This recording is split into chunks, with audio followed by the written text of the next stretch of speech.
Hello mga ka-viewers, kamusta po kayo ngayon? Nagbabalik po ako para update kayo sa another vlog. For today's video po, nandito po tayo sa Silang Cavite para po maglagay ng kortina. Alam niyo po mga ka-viewers, napansin ko dito sa Cavite, medyo marami tayong subscribers at halos mga taga-US kasi dito sa Silang, naglagay na po tayo dati. Ngayon, bumalik na naman po tayo ng Silang para maglagay ulit. Alam niyo po ba mga ka-viewers, itong lalagyan natin ng kortina is bagong gawa po yung bahay, napakaganda po.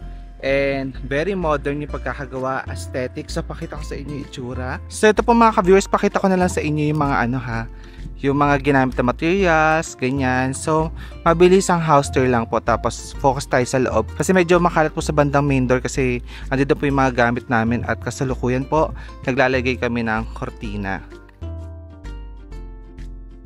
Para po sa total floor area po ng bahay, ito po ay 200 square meters at ang lupa naman po 316 square meters. And meron po itong 4 po na bedroom at 3 bathroom. Para po sa bakod, ito po ay gawa sa konkreto at tubular po. Tapos ito na po yung design ng kanilang service gate. Ayan po.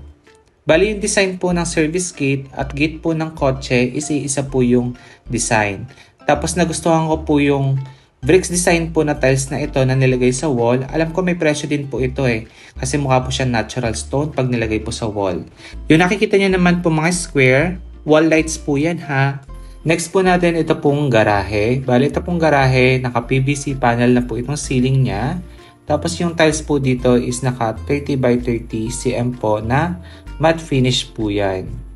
Sa side view naman po tayo ng bahay, napansin ko mayroon pong tiles sa gilid po nito at mayroong floor drain kung saan po nakalocate yung kanilang downspout.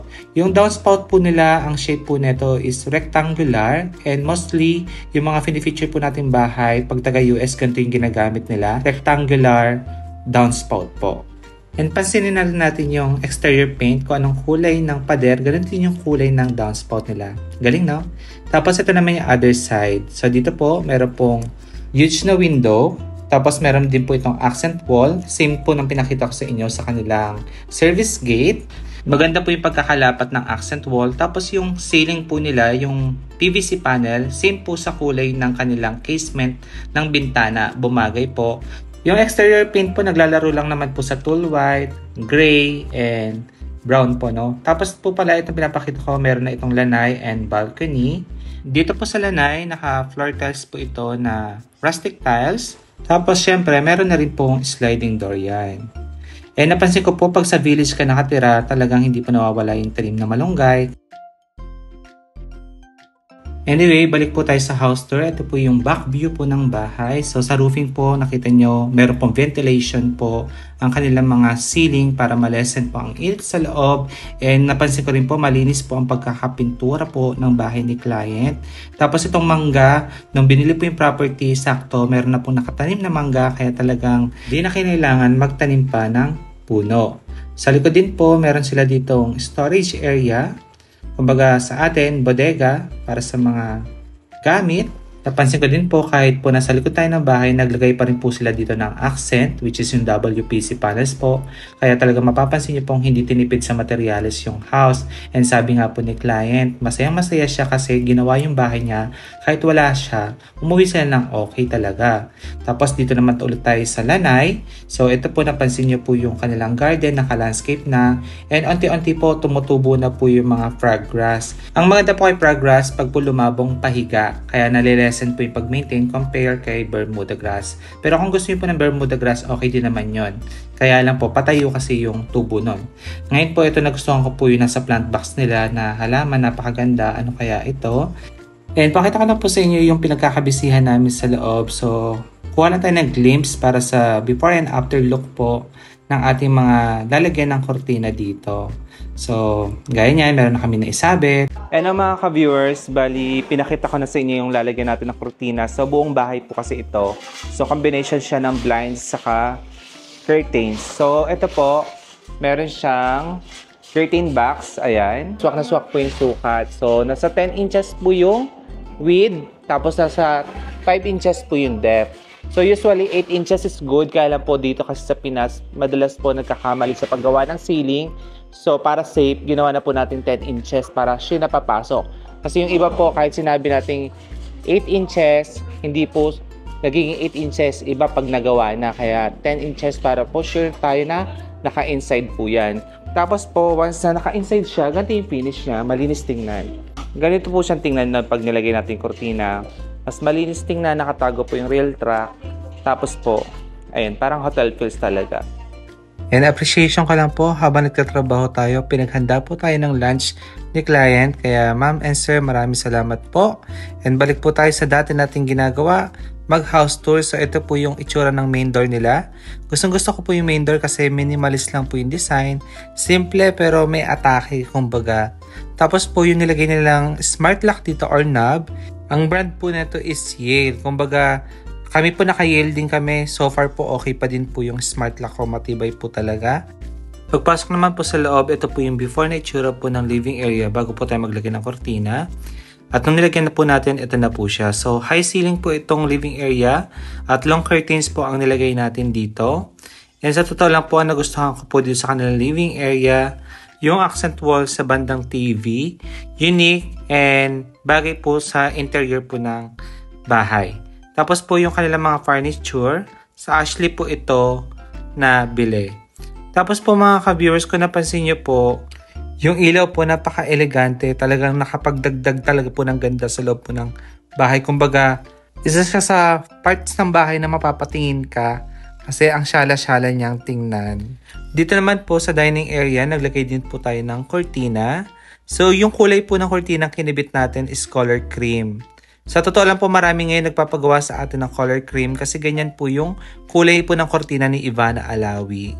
Ito po palang design po ng house is open concept kasi kung napansin nyo, magkatabi po ang living, dining, pati kitchen. Yung dining set po is nabili po sa No Valley, pero po sa Silang Cavite marami po nagbebenta ng mga solid wood po na dining set. Tapos sa kusina naman po nila, naglagay po tayo sa bandang sink ng blinds para po, just in case kailangan pong isarado ni client, meron siyang pang cover.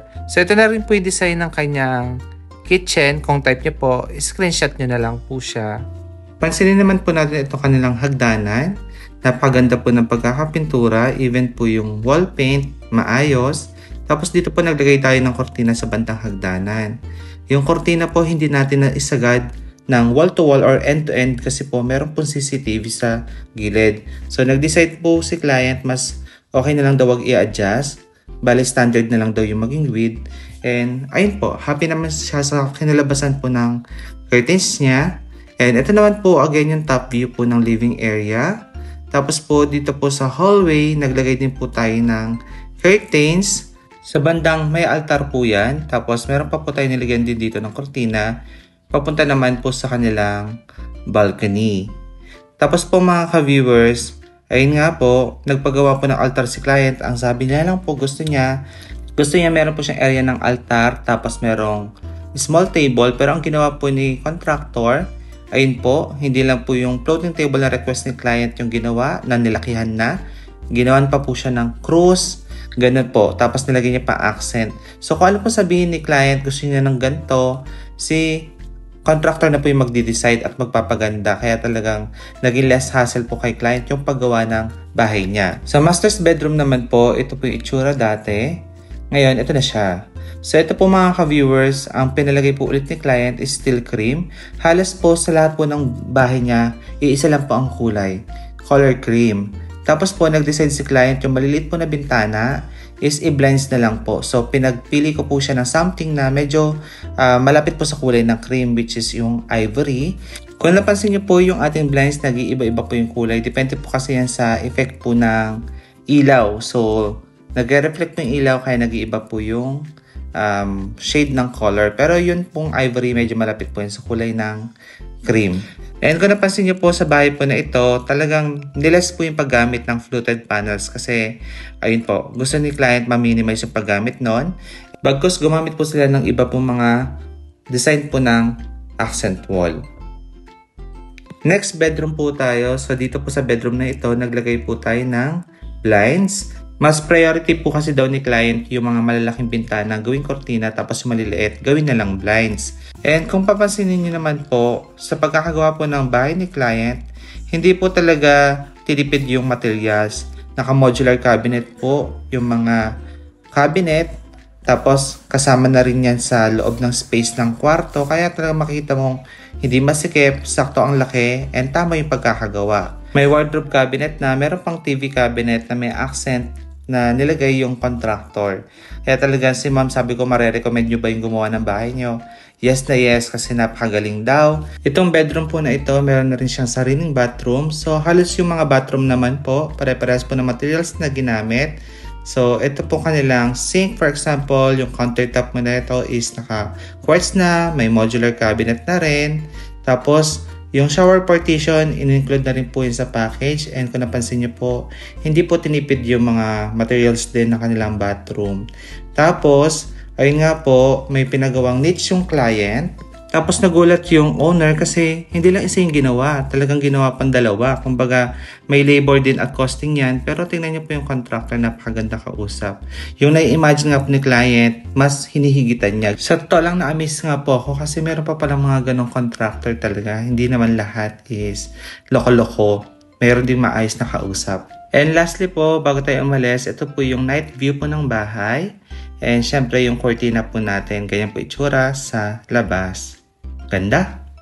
And po mga ka-viewers, yung ating naging project po sa Silang Cavite. So again, ito po yung ating nilagyan po ng cortina. Subscribers po natin sila from US. So paano po ba nag-start yung aming paglalagay ng cortina doon? So dati po, dati na sila nanonood nung nagbablog pa lang tayo ng bahay, mga construction materials, tapos doon po sila na-inspired magpagawa ng bahay kasi sa mga pinapakita natin videos. Then later on po nung nagpagawa sila ng bahay, tayo po yung kinonsider nila talaga sa paggawa po ng cortina. Although marami pong gumagawa, marami pa nag-offer sa kanila, pero tayo daw po talaga yung gusto, no? So ngayon po, mga ka-viewers, kung gusto niyo rin po magpagawa sa amin ng cortina, nagustuhan niyo po yung ginawa namin sa bahay nila, pwede po kayo mag-message sa aking Facebook. Ayan na po. Andyan na rin po yung contact details namin. Tapos po mga ka-viewers, ayun po, nasa inyo po kung ano po yung prefer ninyo na ilagay sa bahay po ninyo. Pwede pong cortina, pwede pong blinds. So, nasa inyo po yung final decision. Kami po ay hanggang suggestions lang po kami. And ayun po kasi dun sa bahay na yon ay ako po yung pinapili ni client ng ilalagay na kulay. And so far po, ito po yung sinabi nila. Marami po talaga ang nagandahan daw sa cortina and napawaw. And super satisfied si client. Sabi niya, hindi daw po nagkamali na tayo talaga yung kinuha kahit na marami po ng ligaw. Tayo lang daw po talaga yung gusto nila. And regarding naman po sa contractor po ng bahay, so tinanong ko po yung client kung marerecommend po ba yung gumawa ng bahay. Marerecommend daw po. Ako po talaga honestly, nung nasa loob po ako ng bahay, sabi ko napakaganda po ng bahay ninyo. Napakaayos po ng pagkakagawa. And alam niyo po ba, nagulat pa ako, ginawa daw ang bahay nila. Wala daw po sila sa Pinas. So sa akin, plus points, maayos talaga yung space ng house, hindi masakip, hindi rin naman sobrang luwag, tamang-tama lang, and yung mga materials, hindi rin po tipid. Tapos gaya po na sinabi ko sa vlog, ayun po, as per kay client, pag mayroon siyang mga gustong concept ipagawa, mas talagang hinihigitan pa yung expectation ng client sa gusto niya. So, ganun din po ako na-amaze. Meron ako nakita ng wardrobe cabinet na meron pa nilagyan pang extra pang mga organizer para alam mo yun. Sa akin kasi plus points yung ganun eh. Hindi lang yung ganito yung in-expect. Mas hinihigitan mo pa, mas talagang napapabilib ako sa ganun. Tapos po, ayun nga is yung kanilang contractor. Ito po yung Facebook. Ayan, si G4 Builders po. Hindi ko po na-meet si G4 Builders ha. Bali po, hiningi ko lang po yung contact details po kay client. Tapos po, ayan po yung Facebook nila. So, si G4 Builders po, located po sila sa Batangas. Nag-cater daw po sila sa South, sa Laguna, and syempre sa Cavite, and try natin baka kaya nila sa Quezon Province.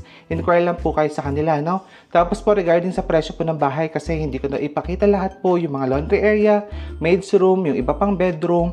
Tapos tanongin na lang po natin sa kanila para sure at tama po yung details. Kasi po, ayun po, hindi ko po na ipakita sa inyo lahat yung bahay kasi po meron po mga inaayos pa na part doon.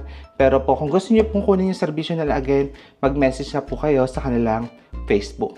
So, ayun po mga ka-viewers, paalis na rin po tayo ngayon at papunta po ako ng Nueva Ecija dahil meron po tayong project doon, kaya abangan nyo po yung mga i-upload pa po natin at mga gagawan po ng kortina. Again, maraming salamat po sa panonood. Ingat po kayo and God bless. Bye-bye!